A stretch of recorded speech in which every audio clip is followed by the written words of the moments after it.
करना है, मेरा काम है। अल्लाह ताला कहते फज़क्किर इन्नमा अंत मुज़क्किर, मेरा काम है जिक्र करना, हिदायत देना तो अल्लाह के हाथ में।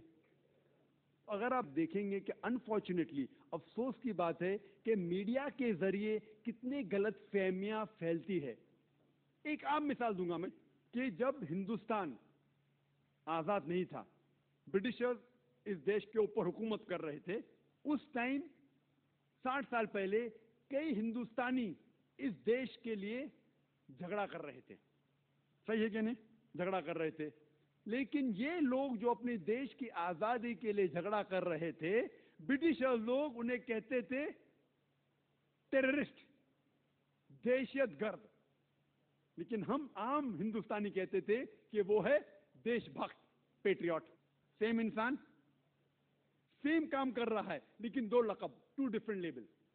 अगर आप ब्रिटिशर्स के नजरिए से वाकिफ है कि उन्हें हक है हिंदुस्तान के ऊपर हुकूमत करना, तो आप बेशक कहेंगे कि ये जो लोग थे भगत सिंह और जो लोग देश के लिए झगड़ रहे थे, उनको आप कहेंगे टेररिस्ट, दहशतगर्द। लेकिन अगर आप हिंदुस्तानी के नजरिए से वाकिफ है और ये तस्लीम करते हैं कि ये जो ब्रिटिशर्स लोग हैं तिजारत करने के लिए हिंदुस्तान में आए थे, उन्हें कोई हक नहीं हम पे हुकूमत करना, आप कहेंगे कि ये लोग देशभक्त थे, दहशतगर्द नहीं थे। सेम आदमी सेम काम कर रहा है, टू डिफरेंट लेवल।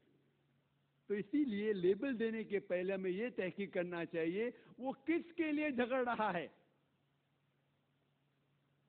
लोग मुझे पूछे कि बॉम्ब ब्लास्ट करना सही है क्या गलत है? गलत है, आमतौर पे गलत है। मैंने कह चुका हूं मैं तकरीर में, अगर कोई भी इंसान एक दूसरे इंसान का कत्ल करता है सिर्फ 2 वजह के लिए, अगर न कातिल हो या इस धरती पे फसाद फैला रहा है, इस 2 वजह के अलावा कोई भी इंसान दूसरे इंसान का कत्ल करता है, वो ऐसा है कि सारे इंसानियत का कत्ल कर रहा है। लेकिन हमें यह देखना चाहिए कि हमारी तारीख ये कहती है कि हिंदुस्तान में भी कई लोग थे जो आजादी के लिए झगड़ रहे थे, लेकिन इनको ब्रिटिशर्स ने कहा दहशतगर्द।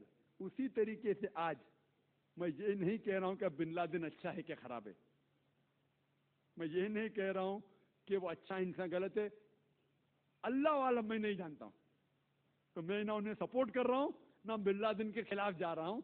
लेकिन उसे गलत कहने के पहले मुझे प्रूफ चाहिए। जब अफगानिस्तान ने कहा जॉर्ज बुश से, क्या मुझे प्रूफ दो क्या उसने वर्ल्ड ट्रेड सेंटर को तबाह किया है, वो प्रूफ दे रहे किसको? टोनी ब्लेयर को। प्रूफ दे रहे किसको? मुशर्रफ को। अरे भाई प्रूफ दो अफगानिस्तान को ना। क्या प्रूफ मिला? एक पासपोर्ट, जो इतने धमाके में पासपोर्ट जलाने। तो ये जोक है कि अगले बार यूएसए आर्मी में जो यूनिफॉर्म बनाएंगे पुलिस वाले, वो ये पासपोर्ट का बनाना चाहिए, तो क्या तबाह नहीं होगा? आप ऐसे चुटकुले बहुत पढ़ेंगे, इंटरनेट के ऊपर जाएंगे। तो मैं ये कहना चाहता हूं कि किसी को दोषी ठहराने के पहले हमारा ये फर्ज है कि जाने कि किस लिए वो जिद्दोजहद कर रहा है।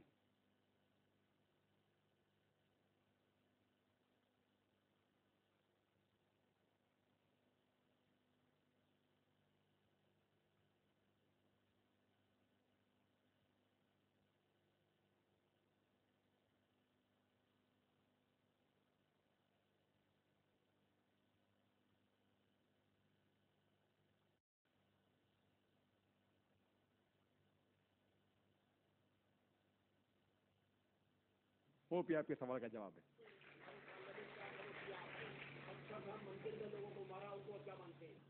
भाई साहब ने अच्छा सवाल किया कि जिन लोगों ने अक्षरधाम मंदिर के ऊपर हमला किया, क्या वो सही है? बिल्कुल गलत है। जिन लोगों बोलो तो गलत है। आप किसका नाम लेंगे तो मैं जानता नहीं किसने किया। अगर आप बोलेंगे मोहम्मद ने, क्या मोहम्मद सही है क्या गलत है, मैं भाई मोहम्मद को नहीं जानता हूं। सही अपना। अगर आप ये पूछेंगे कि जिन लोगों ने अक्षरधाम मंदिर के ऊपर जो हमला किया वो सही है क्या गलत है, बिल्कुल गलत है। 100%, 100% गलत है। कुरान की आयत है, कुरान की आयत है कि उन लोगों को मत सताओ जो लोग धर्म के तरफ है, भले वो मुस्लिम नहीं है। कुरान की आयत है कि मॉनेस्ट्रीज को मत तबाह करो, चर्च को मत गिराओ, सिनेगॉग को मत गिराओ। ये कुरान की आयत है। इस्लाम में हराम है कोई चर्च तबाह करना या सिनेगॉग या मंदिर, बिल्कुल गलत है। ये तो कुरान की आयत है। तो इस बात के ऊपर मैं 100% कहूंगा कि बिल्कुल गलत है। लेकिन अगर आप शख्स का नाम लेंगे तो मैं ही नहीं जानता हूं शख्स ने किया कि नहीं। आप कह रहे पार्लियामेंट पे हमला हुआ, अभी पार्लियामेंट पे हमला कैसे हुआ वो मीडिया में हम जानते कि 4-5 लोग घुस जाते, इतना अंदर घुसते, हुआ कि नहीं हुआ, का मेकअप था, किसने किया, अल्लाह आलम, मैं ये जानता नहीं हूं। तो पार्लियामेंट पे जो हमला हुआ मैं जानता नहीं हूं किसने किया, क्यों किया, किसको पकड़ लिए, दोषी ठहरा दिए। लाइक बॉम्बे के अंदर किसी को पकड़ लेते, बोलते टेररिस्ट है। एक अफरोज को पकड़े थे बॉम्बे में, जो पायलट था, पहला शख्स जिसको पोटा में डाले इंडिया में अफरोज था। बाद में केस लड़े और उसको पोटा निकालने पड़ा। आप समझे ना। लेकिन कोई भी मुसलमान अगर मंदिर के ऊपर हमला करके बेगुनाह लोग का कत्ल करता है, बिल्कुल गलत है, हराम है।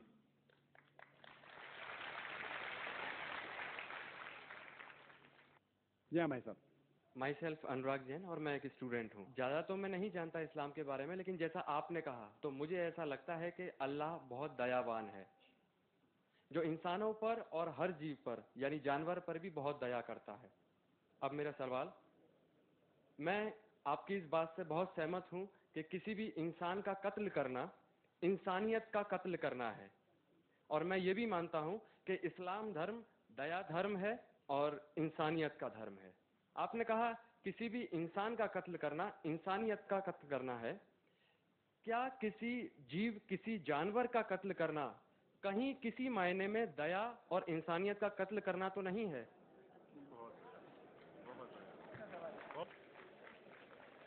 भाई साहब ने बहुत अच्छा सवाल किया कि इंसान का कत्ल करना इंसानियत की कत्ल करने के बराबर है, लेकिन क्या कोई जानवर का कत्ल करना इंसानियत की कत्ल करने के बराबर है क्या नहीं। और ये सवालात आप अगर पढ़ेंगे तो गलत फहमिया के नंबर 6 नंबर आता है गलत फहमिया में, कि लोग एतराज करते हैं कि इस्लाम क्यों जानवर खाने की इजाजत देता है, मांस खाने की इजाजत क्यों देता है। कई गैर मुस्लिम एतराज करते कि इस्लाम एक बहुत जल्लाद रिलीजन है। भाई साहब नहीं कह रहे, लेकिन बाकी लोग कहते कि एकदम मर्सीलेस रिलीजन है, धर्म है, जो जानवर का कत्ल करने के लिए कहता है। जवाब में ये कहना चाहूंगा भाई साहब कि एक मुसलमान अगर वो चाहे तो प्योर वेजिटेरियन, प्योर शाकाहारी रह के भी अच्छा मुसलमान रह सकता है। मांस खाना इस्लाम में फर्ज नहीं है, मांस खाना इस्लाम में फर्ज नहीं है। वो एक अच्छा मुसलमान रह सकता है शुद्ध शाकाहारी होके भी। लेकिन बट अल्लाह ताला फरमाते हैं कुरान मजीद में सूरह मायदा में सूरह नंबर 5 आयत नंबर 1 में कि हमने कैटल बनाए, 4 पांव वाले जानवर बनाए जिसको आप खा सकते हैं। सिर्फ वो जानवर जिसके हमने नाम लिए उसको मत खाओ, जो आपके लिए हराम है। उसके अलावा आप सब जानवर खा सकते हैं। कुरान में लिखा है सूरह नहल में सूरह नंबर 16 आयत नंबर 5 में कि हमने आपके लिए कैटल बनाए, भेड़ बकरियां बनाए, तो कि आप उसका गोश्त खा सके। कुरान में जिक्र है सूरह मोमिनीन में सूरह नंबर 23 आयत नंबर 21 में कि आप भेड़ बकरियों के गोश्त खा सकते। और कई आयतें हैं। हम पहले ये जान ले कि मेडिकल साइंस आज ये कहती है कि इंसान के जिस्म में हमको अमाइनो एसिड की जरूरत है, 22 अमाइनो एसिड की जरूरत है। इसमें से 8 अमाइनो एसिड जिस्म में पैदा नहीं होते, बाहर के खाने से लेना लाजिम है। और कोई भी वेजिटेबल फूड, कोई भी घास फूस, कोई भी फल में ये 8 के 8 अमाइनो एसिड है ही नहीं, लेकिन मांस में है और मच्छी में है। हाई लेवल ऑफ प्रोटीन है। High level of protein is present in the meat and in the fish. It is nutritious. Vitamin के है और आयरन भी है। अगर आप देखेंगे, अगर आप तहकीक करेंगे कि जो जानवर जो सिर्फ घास फूस खाते हैं, मिसाल के तौर पे गाय, भेड़, बकरी, उनके दांत को आप देखेंगे, उनके दांत चपटे हैं, हर्बीवोरस सेट ऑफ टीथ। वो सिर्फ घास खा सकते, मांस खा ही नहीं सकते। अगर आप उन जानवरों के दांत देखेंगे जो मांस खाते हैं, carnivorous animal like tiger, leopard, lion, शेर, शेर बब्बर, चीता, इनके दांत देखेंगे तो इनके नोकीले दांत है, कैनाइन सेट ऑफ टीथ। वो सिर्फ मांस खाते, घास फूस खा ही नहीं सकते। अगर आप जाके आईने में और हम लोग जाके आईने में देखेंगे अपने दांत, इंसान के दांत चपटे भी है, नोकीले भी।